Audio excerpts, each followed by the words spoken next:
Bienvenido a Ecos de la Historia, un podcast de historia y geopolítica.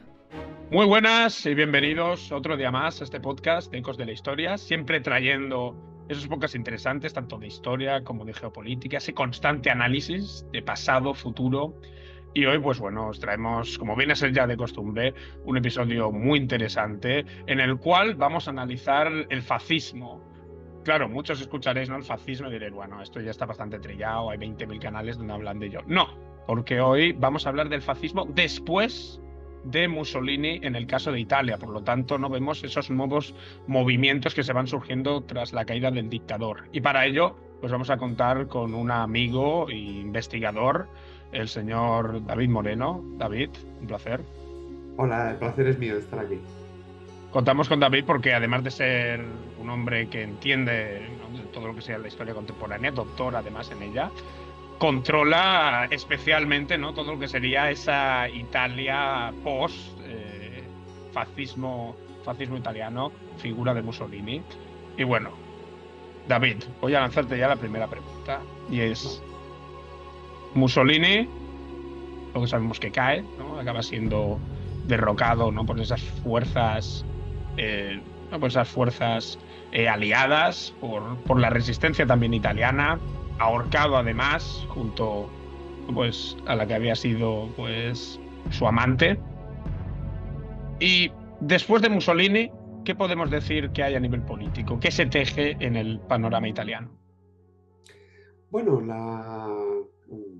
la principal, digamos, el titular podría ser que de la derrota del fascismo en Italia, provocado por la intervención aliada, ¿no?, por el desembarco aliado, primero en Sicilia y después por el resto de Italia, pero también de la propia resistencia partisana. Es una resistencia que engloba comunistas, socialistas, demócratas cristianos, que es una resistencia liberal, es una resistencia muy amplia.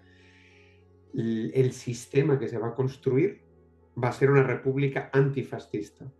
La caída de Mussolini dará paso a lo que será una república antifascista, ¿no? Italia tiene una monarquía. Cuando cae Mussolini, al cabo de unos meses, de todo el periodo convulso de la posguerra, uno de los elementos clave es el referéndum. Hay un referéndum para elegir la forma de Estado entre monarquía o república, en el año 46. Y en ese referéndum, en junio del 46, hay una victoria de los partidarios de la república. Sobre todo es un voto más en el norte. Aproximadamente son 12.700.000 los partidarios de la república y unos 10 millones los de la monarquía. Entonces, no solamente cambia, digamos, la forma de Estado, sino que la Constitución italiana y el sistema que se crea, los pilares del sistema democrático, se basan sobre un gran consenso antifascista. Hay como tres pilares, digamos, de partidos. Hay como tres grandes familias que van a ser las que van a gestionar y primero de todo, construir esa democracia. Democracia cristiana, que sería ese centro-derecha con muchas tendencias, pero un centro-derecha, demócrata cristiano, ¿no?, de adscripción religiosa, pero sobre todo liberal o económico, etcétera, aunque con muchos matices, tiene muchas familias. Partido Comunista Italiano, la otra gran familia política, y Partido Socialista. Habrán más partidos, pero digamos los constructores de la democracia italiana, de la República antifascista, van a ser estos tres partidos que han estado en la resistencia. Muy Por lo interesante. tanto, la política fascista, postfascista, va a tener dificultad en este contexto. Era precisamente lo que te quería comentar. Y es que, ¿no?, en este nuevo contexto, ¿no?, político que se va tejiendo en el conjunto de Italia, ¿hay hueco para el fascismo? ¿El fascismo desaparece con la figura de Mussolini? ¿O de lo contrario perdura y va haciéndose hueco? Bueno, Mussolini durante su larga etapa, había sido capaz de construir grandes consensos, ¿no? Hay lo que se llama los años del consenso, donde en sus años, ¿no?, una parte de los años 20, años 30, antes de la Segunda Guerra Mundial, había construido una sociedad en la que había un consenso favorable al fascismo italiano y a Mussolini bastante amplio, bastante amplio. Sí. Evidentemente, a través de la represión, del poder único, de la dictadura, ya lo sabemos. pero existía esa base social y ese apoyo. Entonces, una vez en el contexto de la República antifascista, el fascismo como tal, el Partido Nacional Fascista y el fascismo, digamos, histórico de Mussolini, eso está prohibido. Hay varias leyes y, como he dicho antes, en esa República antifascista, uno de los consensos es prohibir y hacer todo lo posible para que no haya la reconstrucción del partido fascista, del Partido Algo Nacional parecido Fascista. a lo que vemos en Alemania, por ejemplo. Sí, en cierta medida son modelos similares. El de Alemania tendrá más matices, porque en Alemania el conflicto de la Guerra Fría y demás va a hacer que la desnazificación en Alemania occidental sea mucho más tenue y de hecho se revierta en algunos casos. Ese sería un tema interesante, de que la desnazificación en Alemania occidental va a llevar un proceso crítico, los años 60, de señalar que no hubo tal desnazificación, pero digamos, como partido, como tal, sí que es ilegal. Entonces, por un lado tenemos que el Partido Nacional Fascista y Mussolini no se puede reconstruir legalmente, ni su apología directa, pero sí que hay una parte de personas descontentas con el nuevo régimen, con la República, y que son también nostálgicos de la dictadura, que están ahí, que están en Italia y que van a organizarse. Entonces, el partido que va a crearse como heredero de esa etapa, aunque no podrá expresarlo claramente por temas legales, pero que es el heredero de esa etapa y el que quiere ser su continuador, va a ser el Movimiento Sociale Italiano, el MSI, los Mazzini, que es el partido, digamos, por excelencia del posfascismo, del neofascismo en esa Italia de los años 46, 47, esa República Italiana. Son nostálgicos de esa figura de Mussolini que, sin embargo, no pueden reivindicar, ¿no?, debido a las diferentes leyes que pues bloquean esa situación. Y cuéntanos, este movimiento social italiano, ¿cómo se va desarrollando? Bueno, esto es muy Sus interesante. inicios. Sí, esto es muy interesante, claro.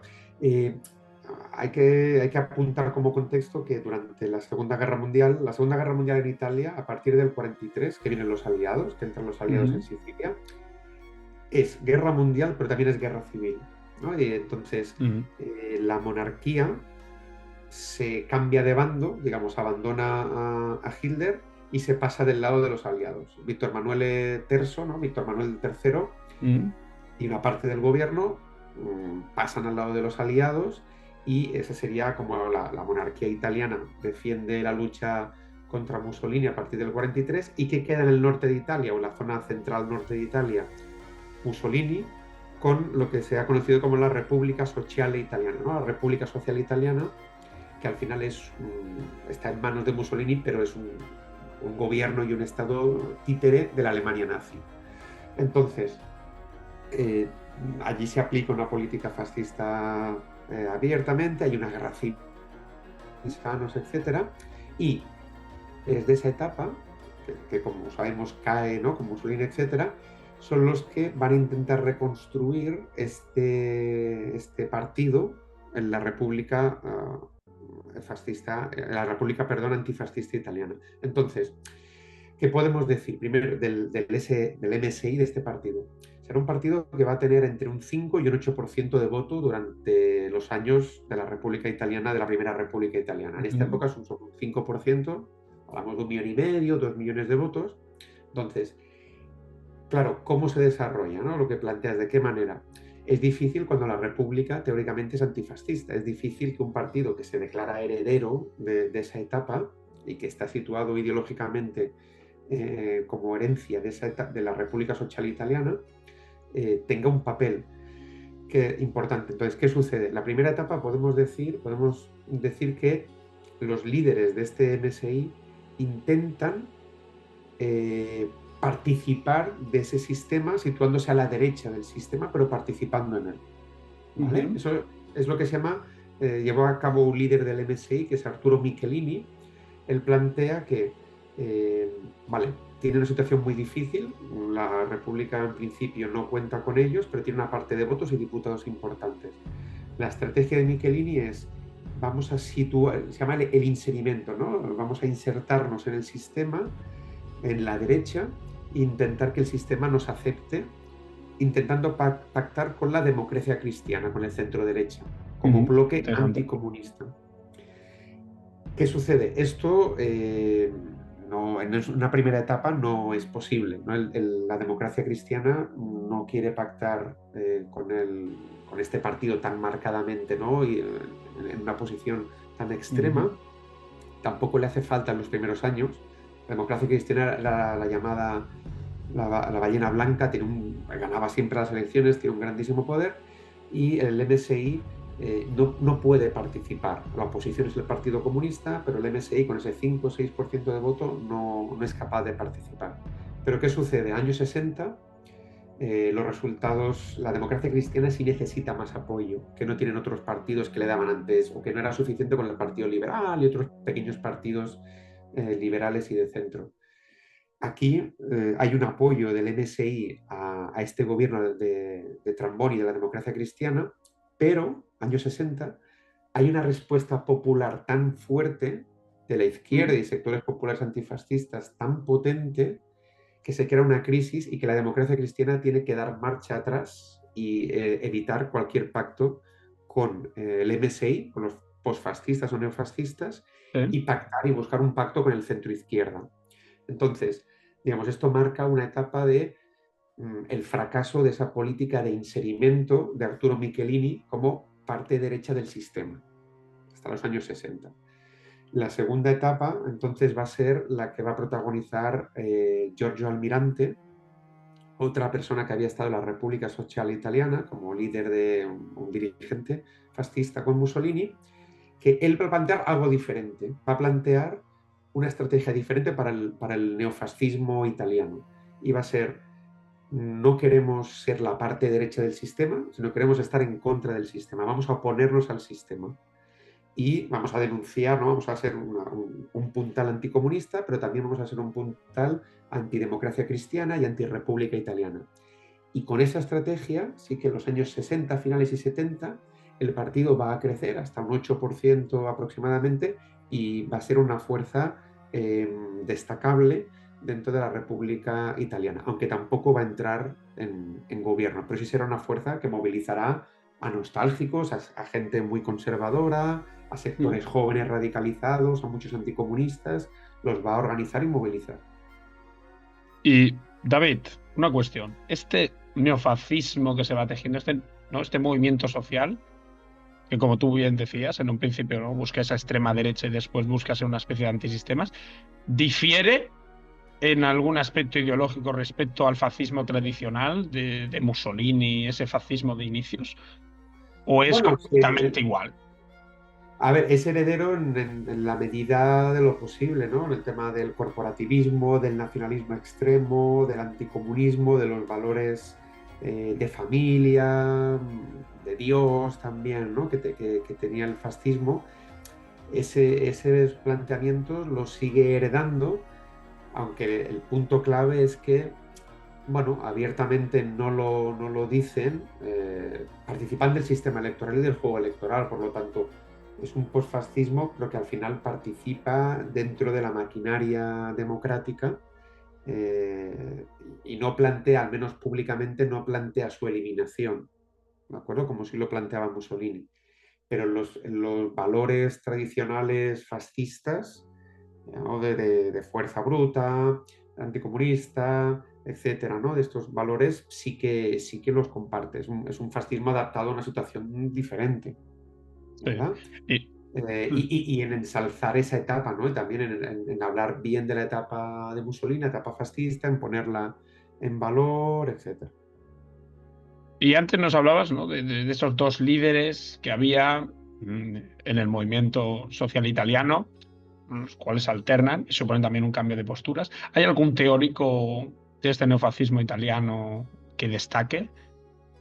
Bueno, teóricos importantes no. Aquí lo que hay sobre todo es esto entre Michelini, Giorgio Almirante y ya más tarde Gianfranco Fini. Lo que son estrategias. de qué hacer y cómo organizar el partido, cómo moverlo un poco, como digo, ¿no? Cambiar un poco la estrategia, la táctica, a qué sectores interpelar, ¿no? Por ejemplo, José Almirante, una de sus estrategias es intentar cambiar la dicotomía típica de la época comunista, antifascista, anticomunista. Él intenta de alguna manera colocar a su partido en una dicotomía favorable para la política neofascista. Si tuviéramos que decir intelectuales, Julius Evola puede ser. Julius Evola era una persona, un intelectual situado en los valores más tradicionales y de extrema derecha, que va a ser, digamos, va a influenciar en sectores duros del MSI, va a influenciar en algunos sectores, pero si tuviéramos que elegir teóricos importantes, no los hay sobre esa época. Serían, el MSI buscará sobre todo, aparte de Julius Evola, que influye en algunos sectores, el MSI, sus referencias intelectuales van a estar en la etapa de Mussolini y durante esos años. No va a haber una renovación intelectual tan importante. Curioso lo que me dices, ¿no? Vemos como no es un movimiento ideológicamente tan orgánico que busca todo el rato esa reminiscencia al pasado y se estanca ahí. Y sin embargo, ¿no? Esto podría ser uno de los factores por los cuales, ¿no? Como tú me bien decías antes, fuera de cámara, este MSI acaba cerrando, ¿no? Acaba, podríamos decir, fracasando en su interesante y curiosa, ¿no? Encrucijada al poder político. Sí, no será capaz de formar alianzas porque al final hay ese veto por parte de la democracia cristiana que ve que no puede pactar. También no puede pactar porque no le interesa porque si de alguna manera la democracia cristiana, ese centro derecha, pacta con el MSI, eso podría favorecer que el Partido Comunista fuera capaz de crear un bloque alternativo con el Partido Socialista y otras fuerzas de izquierda. En la democracia cristiana, que es el partido principal, lo que va a optar por una estrategia que yo creo que es exitosa para la democracia cristiana, es no voy a pactar con el MSI para evitar una política de bloques que me pueda debilitar y, bueno, no tengo problema en pactar con el Partido Socialista o con varios partidos socialistas en minoría, que es lo que va a haber en los años sobre todo 70, finales 60 y 70 y 80, con estos pactos un poco hacia su izquierda.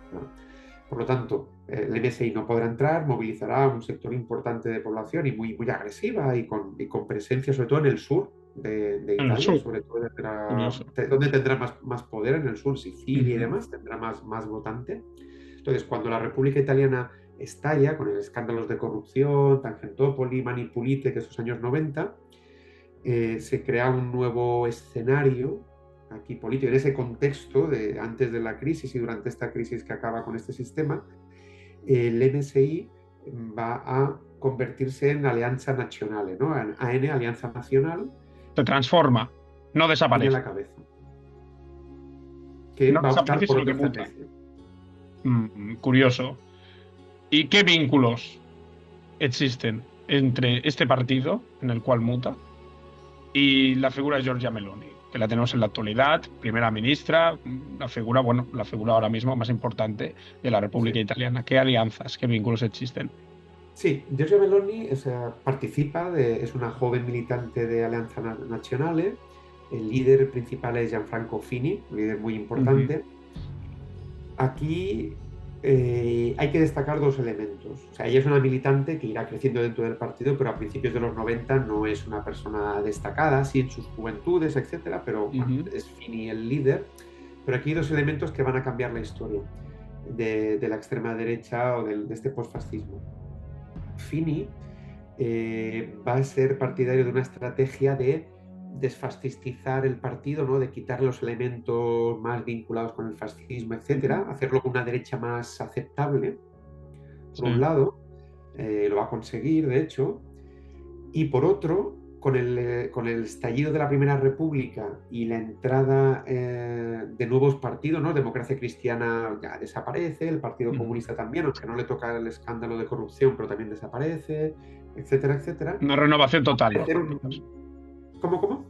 Una renovación total de los partidos en Italia. Va a haber una renovación y aquí entra Silvio Berlusconi. Silvio Berlusconi crea Forza Italia, un partido nuevo de la derecha, lo crea él con su poder mediático y económico, y este partido va a ocupar el espacio del centro derecha, pero con muchas salvedades, que nos alargaríamos mucho, pero una salvedad importante, y es que él no va a tener problema en pactar con Alianza Nacional. Va a incorporarlo a los gobiernos, no va a tener ningún problema. Entonces aquí esa imposibilidad que tenía el MSI para pactar con el centro derecha, ahora en los 90 va a desaparecer y sí que va a poder entrar en gobiernos de la mano de Silvio Berlusconi. Claro, y eso entiendo que favoreció muchísimo al partido. Bueno, le favorece en el sentido de participar en gobierno, tener ministerios, tener un poder muy Recursos. importante. Exacto, tener muchos más recursos, pero a cambio de que el partido sea moderado, eso creará tensiones dentro del partido. Aquí entra Giorgia Meloni. Giorgia Meloni, con Pino Rauti, por ejemplo, que son sectores muy radicalizados de Alianza Nacional, van a estar en contra de esta estrategia de Fini de acercarse a Berlusconi, al partido de Berlusconi, y ser como la derecha de este partido de centro derecha, no ser la derecha del gobierno, una política más moderna, ser una derecha más normal, digamos.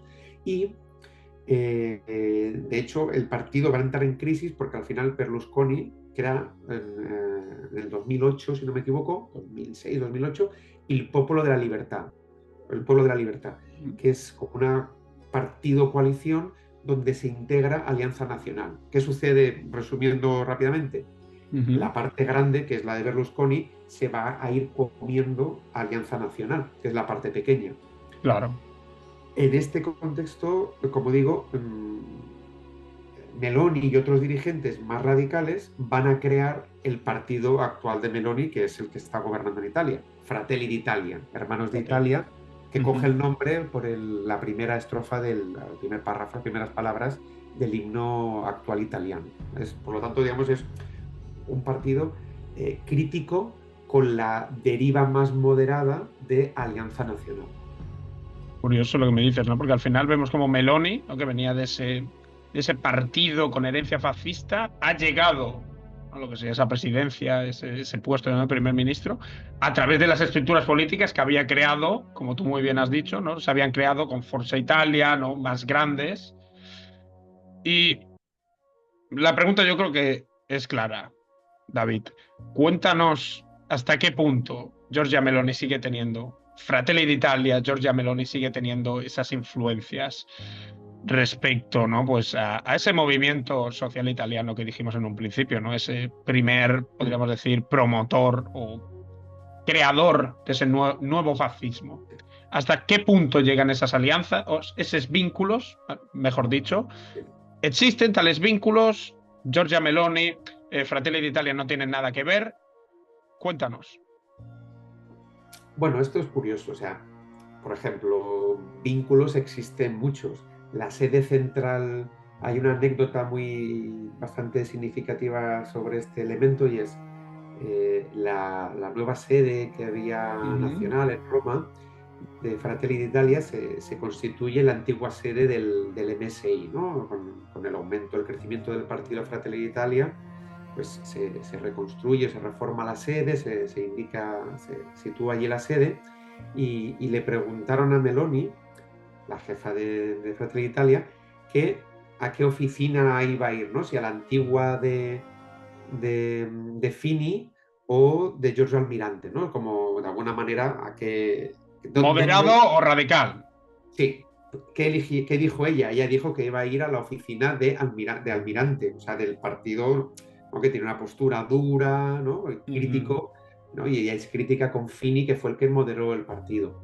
Hay muchos elementos, por ejemplo, en el logo de Fratelli d'Italia, si os fijáis, sigue la fiamma tricolore, ¿no? Esa llama tricolor, que era el símbolo del MSI, que es un símbolo de extrema derecha clásico después de la Segunda Guerra Mundial.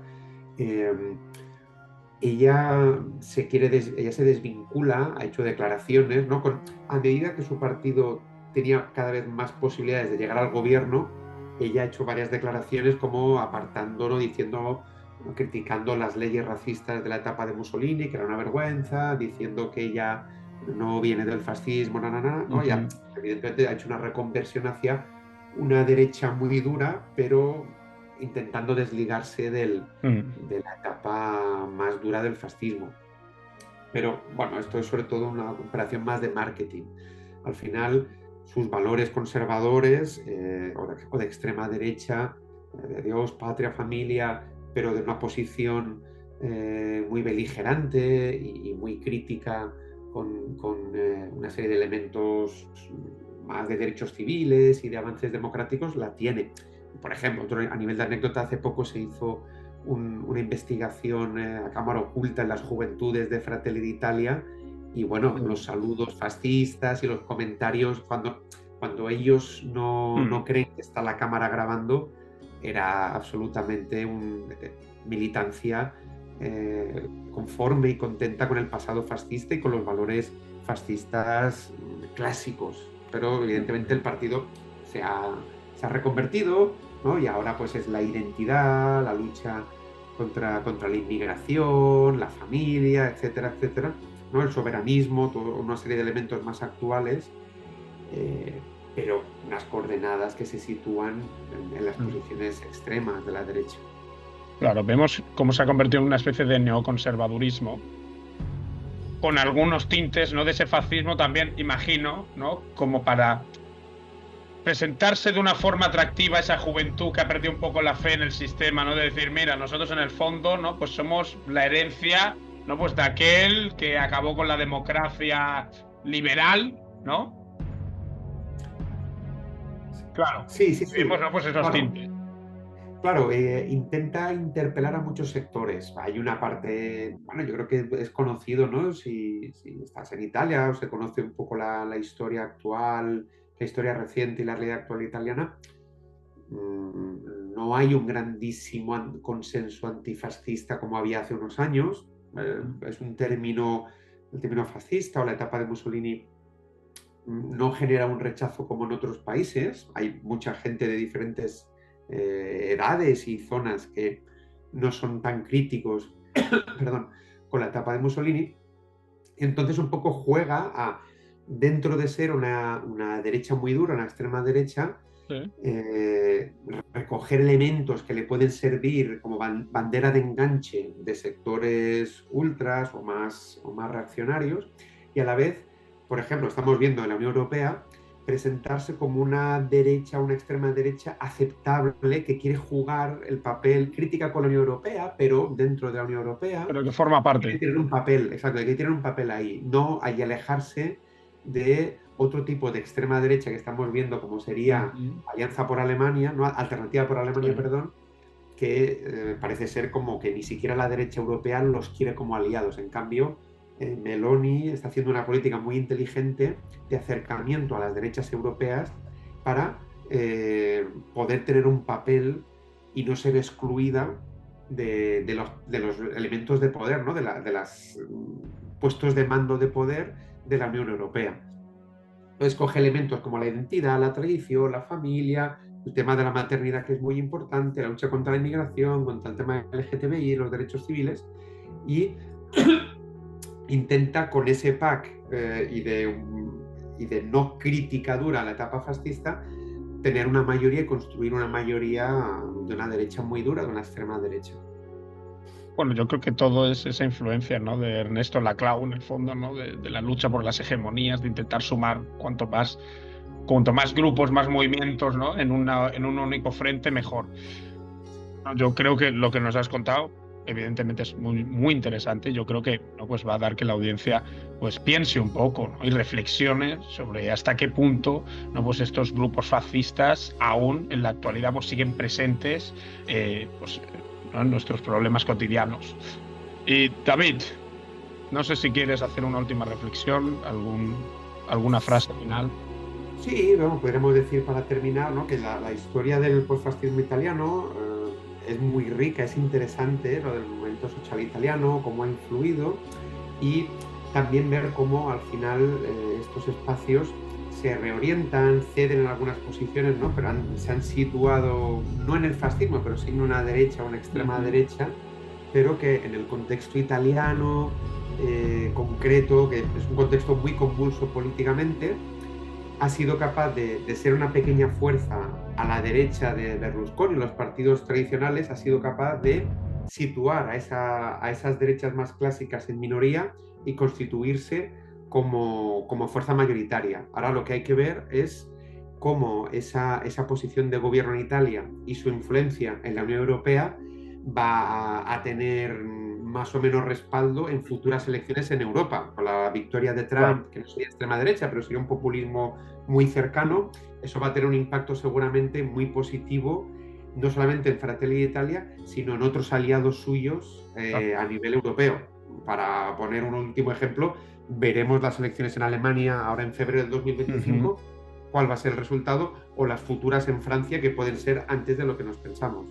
Claro, yo creo que también la cuestión interesante es, bueno, si estos grupos, ¿no? Estos neoconservadurismos, estos grupos de extrema derecha, ¿no? De partidos políticos, llegan en algún momento, ¿no? A constituirse pues, en el poder, va a haber un cambio de declaraciones, de proceder respecto a ahora. ¿Van a actuar de una manera menos disimulada? No, porque se perdieron esos tintes con el fascismo. Es una pregunta, desde luego, muy curiosa. Yo creo que un proyecto mayoritario de estos grupos en Europa o en otros países, desde mi punto de vista, su proyecto sería de un sistema democrático y liberal. Yo creo que habría una reducción importante de derechos civiles, de aumento de desigualdades y de hacer sociedades no solamente más desiguales y menos libres, sino con más sectores de la población en riesgo o en una situación perjudicada. Creo que sería su proyecto, ¿no? Y quizás países como Hungría marcan una línea de hacia dónde irían estos sectores, sobre todo contra derechos de las mujeres, migración, etcétera. Esta serie de elementos estarían bastante perjudicados si estas políticas se acaban consolidando y se impone pues la identidad, el identitarismo, el nacionalismo extremo, visiones de confrontar siempre a unas partes con otras, etcétera, valores muy tradicionales, religiosos o de familia natural, como ellos la llaman, ¿no? En lugar de aceptar otros tipos de familia. Yo creo que ahí hay conflictos importantes. Pues David, yo creo que ha quedado un podcast especialmente reflexivo y necesario en estos tiempos, ¿no? Para que pues la audiencia vea, ¿no? Pues estas políticas que se pueden poner en marcha, que de hecho ya se están realizando en algunos países, tanto, ¿no? Pues de Europa, Estados Unidos y como del resto del mundo. Y aquí despedirme de ti, el amigo. Muchísimas gracias por participar en este podcast. Gracias a vosotros, un abrazo.